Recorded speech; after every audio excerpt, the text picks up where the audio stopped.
Hello everyone, this side Dr. Amit Kumar Sharma. I welcome you all at Wi-Fi Study CSIR Net channel.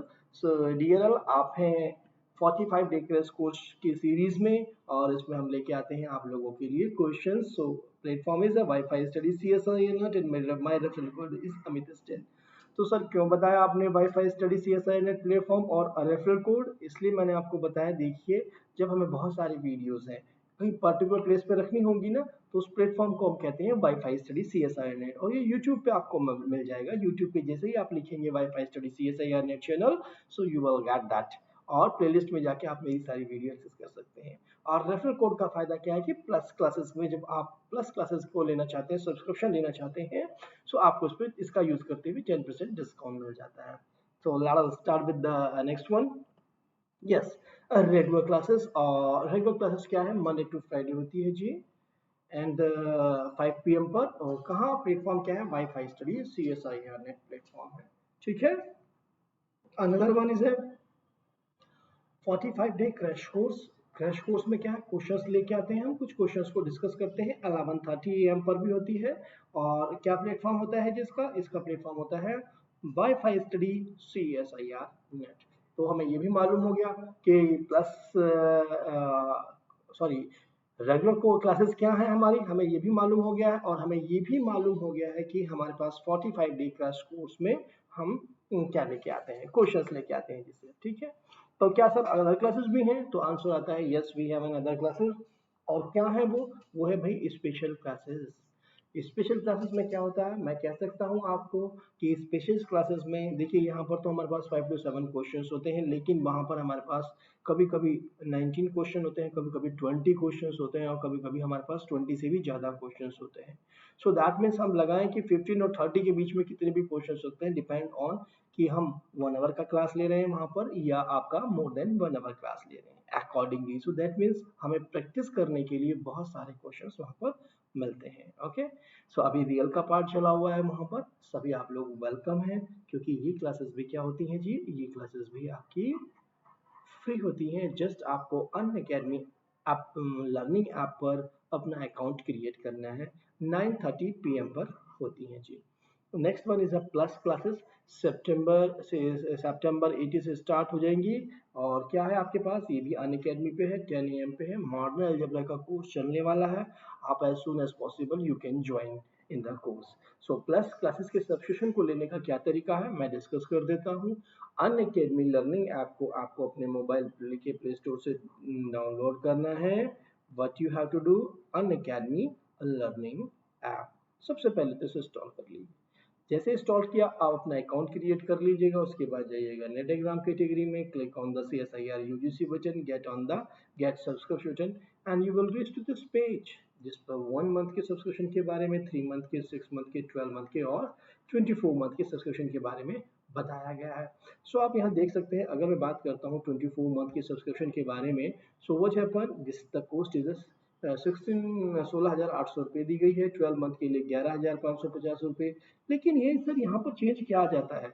ये आ जाता है change 10% का जी. नीचे लिखा हुआ है यहाँ पर 10% का. किससे? अगर आपने रेफरल कोड यूज कर लिया Amit Stan, then only you can get this benefit. ठीक है ना. So that is a thing कि अगर आप सब्सक्रिप्शन लेना चाह रहे हैं तो आप इस रेफरल कोड को यूज कर सकते हैं. ठीक है. तो चलिए, ये तो बात रही हमारे इसकी सब्सक्रिप्शन की. और जस्ट प्रोसीड टू पे कीजिएगा और there will be the option की EMI ऑप्शन हम देना चाहें और तो भी आप ले सकते हो उसको. आप चाहे कि नहीं मुझे नेट बैंकिंग से करना है या क्रेडिट कार्ड से पेमेंट करना है, तो भी आप इसको कर सकते हो. So now then these are the some links जो कि हैं आपके पास स्ट्रेटजी और एग्जाम पैटर्न के बारे में, how to manage CSIR notes के बारे में, और लिस्ट ऑफ द मैथमेटिक्स की बुक के बारे में. सो ये कहाँ पर है? ये सारे के सारे जो लिंक है वाईफाई स्टडी CSIR नेट. ठीक है ना. Wifi study CSIR net channel के ही है जी. आप सभी लोग इनको जाकर के एक्सेस कर सकते हैं. वहाँ प्ले लिस्ट में आपको ये जाकर के सारी वीडियोस मिल जाएंगी. और by clicking on the link you will also get this one. So चलिए अब मूव करते हैं क्वेश्चंस पे. पहला क्वेश्चन हमें क्या दिया गया है? Which of the following is false. सबसे पहले किस बात पे फोकस करना है? इसने कहा है कि हमें फॉल्स क्या है जी.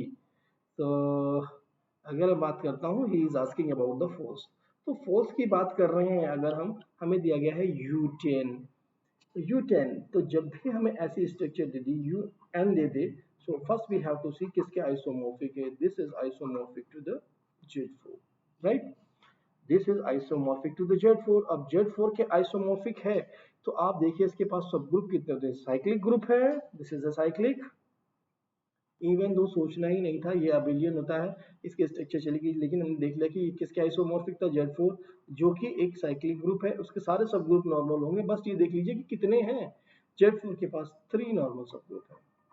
Yes, that means this is the true statement. This is the true statement. Okay, now then, इसने कहा कि there exists a group G such that number of subgroup of G is equal to order of G. तो ऐसा कौन सा group है जिसके पास group का ऑर्डर और टोटल नंबर ऑफ सब ग्रुप सेम होते हैं, तो इसके लिए मैं आपको रिकमेंड करूंगा बी के लिए, you have to move to the S3।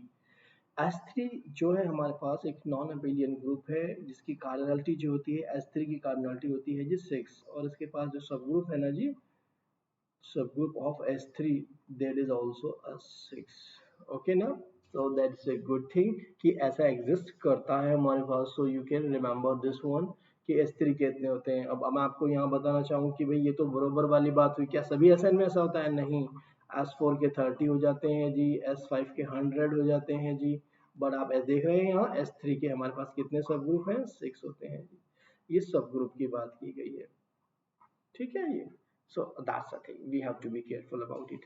सो यानी कि ये स्टेटमेंट भी हमारा ट्रू स्टेटमेंट है, this is also the true statement. So come to the third one, there does not exist any infinite, इसने किसकी बात की, नॉट एग्जिस्टेंस की, there does not exist any infinite simple group, simple group तब भी जैसे ही हमारे माइंड में सिंपल की बात करते हैं तो हम बात करते हैं A5 की या AN की, राइट, और n कम ग्रेटर देन इक्वल टू 5 की हम बात करते हैं, राइट ना, तो सिंपल के जब भी सिंपल ग्रुप हमारे पास आता है, सो दैट मीन्स ऐसी सिचुएशन हमारे पास, हम तो ये जानते हैं इसने क्या कहा, this does not exist in infinite, infinite पे फोकस करो तो भैया ए इनफाइनाइट भी होता है और जो कि सिंपल होता है, तो इसका मतलब ये वर्ड तो हो गई जी गलत, this is the false statement, okay, so this is the false statement see वाला, सो और हमें चाहिए था क्या, फॉल्स, इसका मतलब यही हमारा ऑप्शन है जी, करेक्ट ऑप्शन हमारे पास सी ही है। Hope it is clear to all of you. हमें सब ग्रुप की बात की, क्या ऐसा कोई ग्रुप एग्जिस्ट करता है जिसके सब ग्रुप और ग्रुप दोनों के दोनों के ऑर्डर बराबर हो, तो हम कहेंगे हाँ टोटल नंबर ऑफ सब ग्रुप और order of the group is equal in S3, right. बहुत सारे ऐसा नहीं, ऊपर वाले में हमने स्ट्रक्चर देख ली सिंपली, ठीक है, नाबेलियन तो था ही, लेकिन हमने देखा कि इसका आइसोमॉर्फिक जा रहा है और उसके बाद हमने डायरेक्टली बता दिया, लास्ट वाला हमें इनफाइनाइट से मिल गया। सो ये ध्यान रखिएगा, फोकस ध्यान रखिए, एक इनफाइनाइट भी होता है एंड ग्रेटर इक्वल टू 5 के लिए बाद A6 A7 8 9 ऑनवर्ड चलता जा रहा है और इनफाइनाइट भी मिल जाएगा आपको, ठीक है ना। So that means A infinite एक सिंपल ग्रुप होता है जी, एग्जाम में आया वो पॉइंट है जी ये वाला, ठीक है ना, इसलिए बी केयरफुल। चलिए मूव करते हैं नेक्स्ट क्वेश्चन पे। नेक्स्ट क्वेश्चन हमें क्या इन्फॉर्मेशन देता है, यस, नंबर ऑफ साइक्लिक सब ग्रुप ऑफ S3, S3 के सब ग्रुप के बारे में पूछा है, नंबर ऑफ साइक्लिक सब ग्रुप ऑफ S3। जब भी हमें बात दे इन्फॉर्मेशन तो क्वेश्चन तो ध्यान से पढ़ना ही है, साइक्लिक के बारे में पूछा वो भी सब ग्रुप की बात कर रहा है, तो कार्डिनलिटी कितनी हुई हमारे S3 की, कितना ऑर्डर हुआ, देयर इज इक्वल टू 6, 6 के डिवाइजर्स कौन कौन से हैं, इसको 1 भी डिवाइड करता है, इसको 2 भी डिवाइड करता है, इसको 3 भी डिवाइड करता है और 6 भी डिवाइड करता है। अब आपको ये देखना होगा सिंपली यहाँ पर, 1 वाला एक ट्रिवियल ग्रुप होता है, ट्रिवियल ग्रुप और जो कि साइक्लिक होता है, एक प्राइम नंबर है, ठीक है, और डिवाइड कर रहा है और 2 लेंथ की साइकिल भी S3 के पास होती है, तो हम कह सकते हैं कि यस ये भी साइक्लिक हो जाएगा, by the same reason this will be the cyclic. अब 6 का हमें ऑर्डर का इसमें देखना पड़ेगा, 6 ऑर्डर का एलिमेंट है या नहीं है, इसके लिए हमें 6 ऑर्डर का देखने के लिए हमें क्या करना पड़ेगा, 3 का पार्टीशन करना पड़ेगा, तो किसी का हम एलसीएम लेके कर सकते हैं, सो 2 + 1, एक तो 3 हो गया, एक 2 + 1, so LCM is never equal to the 6, LCM is not equal to 6, so this का मतलब क्या होगा कि there does not exist an element या cycle of length 6, ठीक है, इसके अंदर नहीं है जी, there is an element of order 6। So order 6 का एलिमेंट ही नहीं है तो इसका मतलब Z6 तो नहीं मिलने वाला है जी। अब ये तो पता लग गया हमें कि किस किस ऑर्डर के हो सकते हैं जो हमारे साइक्लिक सब ग्रुप हो सकते हैं। 1 का हो सकता है, 2 का हो सकता है और 3 का हो सकता है। 1 के कितने हैं हमने देखा, एक ही होता है जी आइडेंटिटी जो कि साइक्लिक होता है। उसके बाद 2 लेंथ की साइकिल देखने के लिए चले हमें तो कितनी साइकिल्स मिलती हैं, यहाँ पे फॉर्मूला 3 फैक्टोरियल 2 लेंथ की साइकिल के लिए, n लेंथ की r लेंथ की साइकिल के लिए Sn के अंदर। So that is equal to next one is what 3 minus 2 in factorial which is equal to what, that is equal to 3। Okay 3 और 2 लेंथ 2 का बनाने के लिए सब ग्रुप एक ही एलिमेंट की आवश्यकता है, दैट मींस 2 ऑर्डर के तो 3 के 3 सब ग्रुप मिल जाएंगे हमें। सो दैट मींस 3 सब ग्रुप ये मिल गए जी हमें। इसके बाद चलते हैं 3 लेंथ वाली साइकिल के पास। 3 लेंथ का there is what, so you are getting 3 or simply 1, so that is what, thus you are getting 2। Okay 3 length की कितनी साइकिल, 2 साइकिल। लेकिन एक साइक्लिक सब ग्रुप बनाने के लिए हमें क्या करना होगा, इसको 5 ऑफ 3 से डिवाइड करना होगा। So we are getting exactly 1 सब ग्रुप। तो 3 लेंथ वाला कितना एक मिल जाएगा हमें, एक। टोटल कितने हो गए जी, 3 और 2 5। तो करेक्ट आंसर इज द 5। काफी सारी कैलकुलेशन की हमने लेकिन इतनी भी जरूरत नहीं होती है जी। यहाँ हमें सिर्फ डिस्क्राइब करना है, आपको बताना है कि प्रोसेस क्या कर रहे हैं, इस वजह से करने की। एग्जाम में इतना बिल्कुल देखने की जरूरत नहीं है। आज 4 तक तो हमें ऐसे ही याद रहते हैं जी कि किसकी कितनी साइकिल की लेंथ है, 3 की 3 लेंथ की साइकिल कितनी, 2 लेंथ की साइकिल कितनी, ठीक है ना। So that is the thing. चलिए खैर हमें ये मालूम हो गया कि हमारे पास S3 के पास टोटल 5 सब ग्रुप। आप देखो 5 तो यहीं पर ही हो गए ना, अभी हमने पीछे कितना पढ़ा था 6, और खुद एक इम्प्रॉपर S3 भी होता है। अगर मैं टोटल सब ग्रुप की बात करूंगा 5 तो हो गए साइक्लिक और एक अपने आप हो गया इस ऑर्डर का। तो 6 अगर हमें बनाना हो तो पीछे हम बना के आए हैं जिसके पास 6 सब ग्रुप होते हैं, ठीक है ना जी। Hope it is clear to all of you. चलिए मूव करते हैं नेक्स्ट क्वेश्चन पे। नेक्स्ट क्वेश्चन हमें क्या इन्फॉर्मेशन देता है, yes, let px denote the polynomial in variable x and let ga is equal to p belongs in pa is equal to 0। भाई हमें दिया हुआ है एक सेट जे ए। ओके किसका डिफाइन, किस तरीके से डिफाइन किया गया है, इसमें है वो polynomial P belongs in P, यानी कि पॉलिनोमियल पी एक्स को दिया गया है कि denotes the polynomial in variable x such that p at a is equal to 0, right. 0 vector मिल जाता है। तब हमसे पूछा गया है जी, अगर हम बात करते हैं फर्स्ट ऑप्शन की, हमें क्या कहा गया इसने, g of a is equal to 5। A option की अगर हम बात कर रहे हैं, नोटिस कीजिए इसका मतलब क्या है। इसने कहा कि आपका जो सेट है इसके अंदर, इसका मतलब कोई एलिमेंट नहीं है। लेकिन आप तो ऑलरेडी ये स्टेटमेंट जानते हो, क्या जानते हो भाई, कैलिन-हैमिल्टन थ्योरम से हम जानते हैं every square matrix satisfy its characteristic equation. So अब नोटिस कीजिए हमारे पास, अगर हमारे पास जो है क्या है, हमारे पास कोई भी स्क्वायर मैट्रिक्स है, लेकिन इसने क्या कहा, एनी मैट्रिक्स। दो ही सिचुएशन है, या तो ये मैट्रिक्स स्क्वायर है, और अगर स्क्वायर नहीं है, क्योंकि हमारा कैलिन-हैमिल्टन थ्योरम तो स्क्वायर मैट्रिक्स के लिए बोलता है, नहीं है तो उसका मतलब आप उसका एग्जिस्ट नहीं करेगा, क्या बन के आएगा वो उसको हम देखेंगे। सो दैट मीन्स 5 कहना, 5 तो कभी भी नहीं हो सकता है, क्योंकि इस केस में मैट्रिक्स को तो मैं 0 ले सकता हूँ ना, और 0 will satisfy. Okay, in this case I can take a is equal to 0 if it is not of this one। So a तो satisfy करेगी ना अपनी कैरेक्टरिस्टिक इक्वेशन को। So this is the wrong thing, ये option नहीं हो सकता है। B, J is not equal to 5 for any square matrix। तो रिजल्ट आ गया है simply this is the correct statement, यही हमसे पूछा था इसने, ठीक है, correct. Okay so that means what is that, ये हटा दीजिए यहाँ से, कभी ऐसा लगे आपको कि ये करेक्ट है, ये करेक्ट नहीं है जी, ये करेक्ट है। ओके बी की हम बात करते हैं, बिल्कुल g A is not equal to 5 is the correct statement. This is simply a Cayley आपके पास कैली-हैमिल्टन थ्योरम का स्टेटमेंट है, every square matrix satisfy it characteristic polynomial, या कैरेक्टरिस्टिक इक्वेशन, पॉलिनोमियल नहीं। So g A is equal to 5 for square root 5 होना। अब इसने यहाँ क्या बात करी, स्क्वायर मैट्रिक्स के लिए, ये तो फिर कंट्रोवर्सी हो रहा है, तो ये भी नहीं है जी, ये भी नहीं है जी, नन ऑफ दिस भी खत्म हो गया। That means the correct option is A. So कभी कभी एग्जामिनर क्वेश्चन क्या करता है, ऐसे फ्रेम करता है, but he focused only is one result, जो हमारा नॉन रिजल्ट होता है। यानी कि जो नेम थ्योरम होती है उनको एज ए आपको हमेशा सोचना चाहिए कि कैसे एप्लीकेशन की फॉर्म में वो पूछी जा सकती है। चलिए मूव करते हैं नेक्स्ट वन पर। नेक्स्ट हमें क्या इन्फॉर्मेशन देता है? Yes, the dimension of the vector space over R. भाई डायमेंशन के बारे में पूछा गया है और वी दे दिया है, बहुत ही बड़ा वी दिया है। आप नोटिस कीजिए इसमें इतने सारे एलिमेंट्स दे दिए, और डायमेंशन का मतलब क्या होता है? फ्री वेरिएबल्स हमारे पास कितने हैं, ठीक है। 100 दिया हुआ है जी, है ना। और कंडीशंस भी दी हुई है, हमें कुछ कंस्ट्रक्ट्स दिए हुए हैं। x1 की वैल्यू x2 के बराबर है और बढ़ती चली गई और इक्वल हो जाती है x50 के इक्वल, ठीक है जी।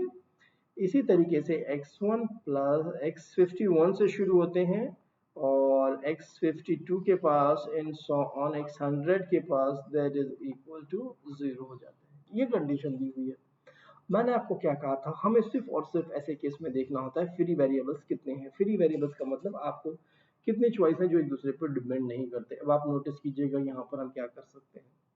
हमें v की वैल्यू दी हुई है, इसमें से ये सारी इक्वल है ना, 50 तक इक्वल ही रख दीजिए। आपके मीन्स एक ही वेरिएबल हमारा काम कर जाएगा। अगर मैंने किसी की वैल्यू 1 रख दी x1 की, तो सबकी क्या हो जाएगी? 1 ही हो जाएगी ना, फिक्स हो जाएगी। So that means what happen, I am going to write x1 x1 x1 कहाँ तक? x1 कितनी वैल्यूज हो गई है हमारी?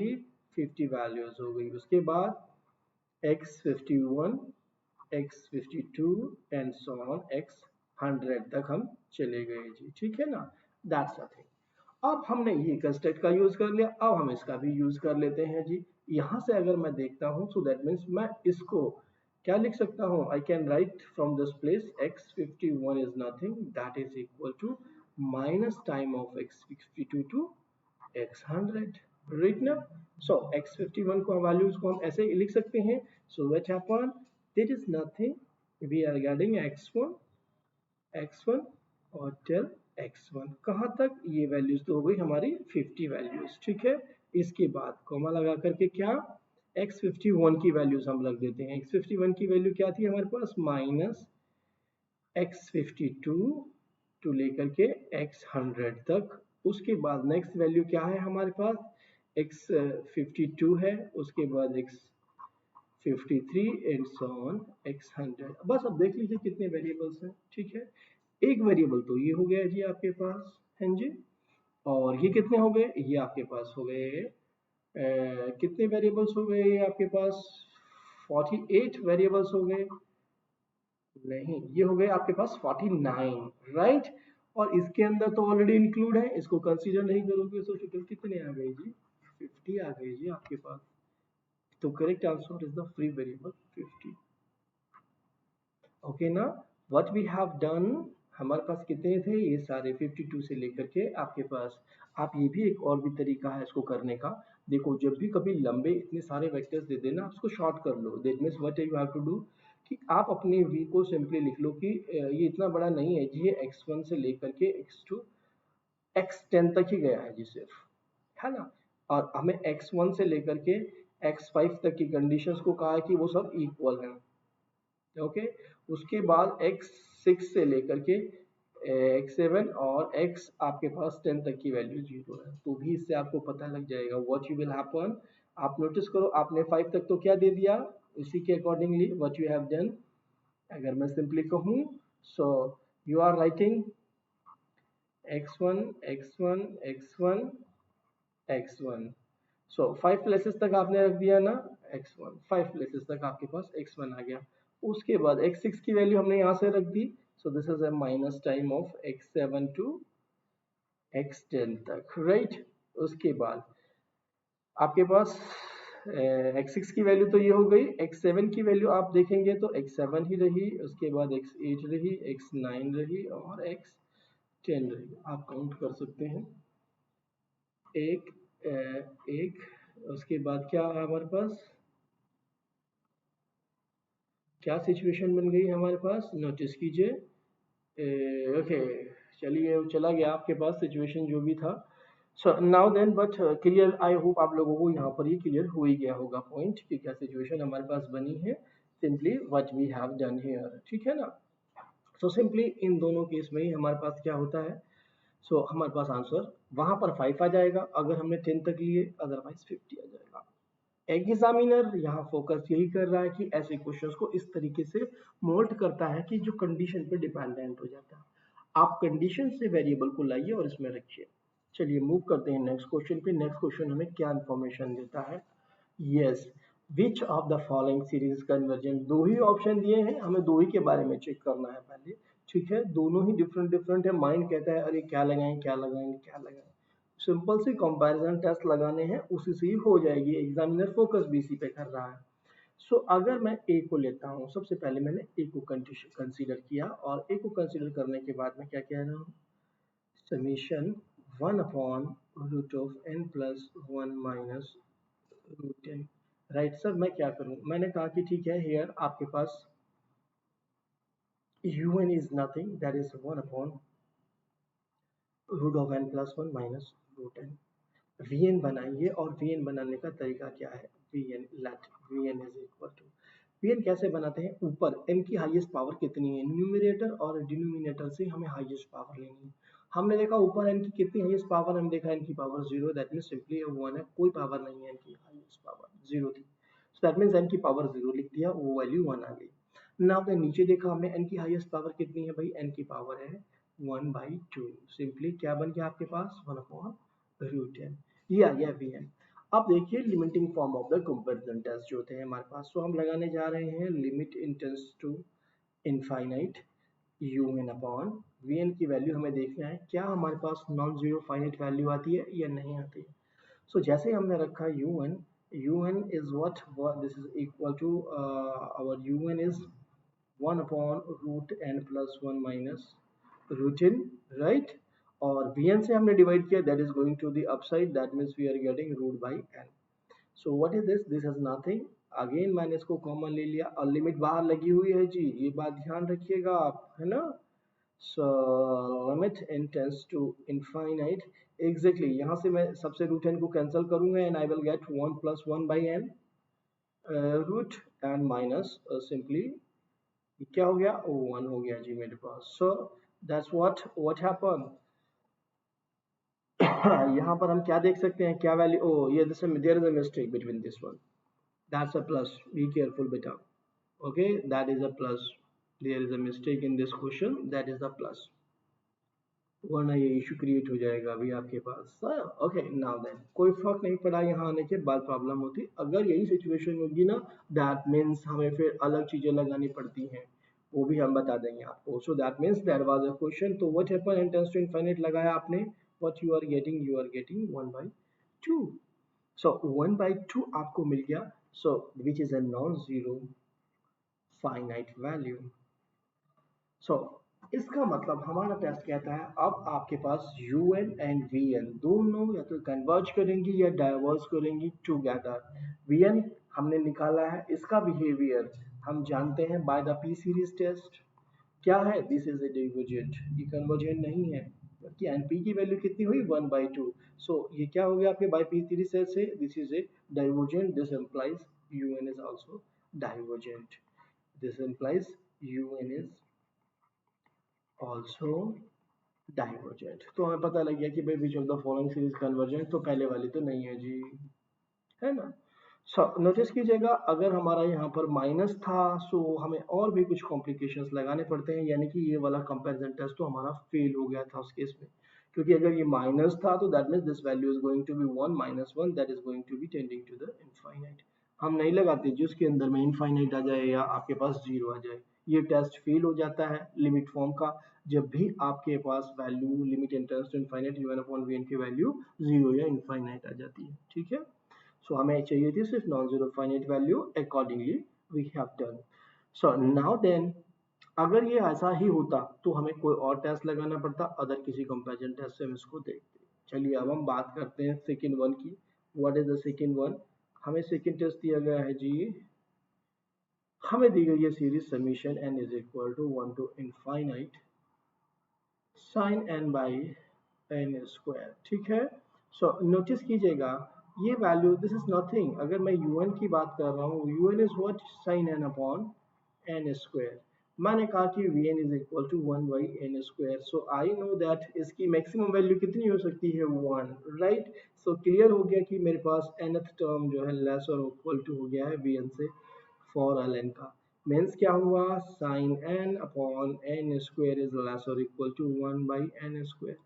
तो अब हमें इनका टेस्ट देखना है, इसको हमें देखना है, ये हमारे पास बड़े वाली सीरीज है, ये इससे छोटी है, और by P series test, by P series test आप जानते हो दिस इज कन्वर्जेंट, और अगर ये कन्वर्जेंट है तो उसकी जो छोटे वाली सीरीज बनने वाली है वो डेफिनेटली कन्वर्जेंट होगी। तो उसका मतलब क्या हो गया, this is the correct answer, this is the convergent, and this one we have find out divergent. Okay, so हमें ज़्यादातर कोशिश करनी है जब भी हमारे पास सीरीज का क्वेश्चन आए कि क्या हम कोई कंपैरिजन टेस्ट उसमें लगा सकते हैं। सो कंपैरिजन टेस्ट को ज़रूर लगाइए, तभी आपको उसका पता लगने वाला है। सो चलिए देखते रहिए आप wifi study CSIR net channel पर हमारी वीडियोस को, जिसमें क्रैश कोर्स चलाया हुआ है, लाइक कीजिए, शेयर कीजिए और सब्सक्राइब कीजिए Wi-Fi CSIR net channel. Thanks for watching the video. Okay then.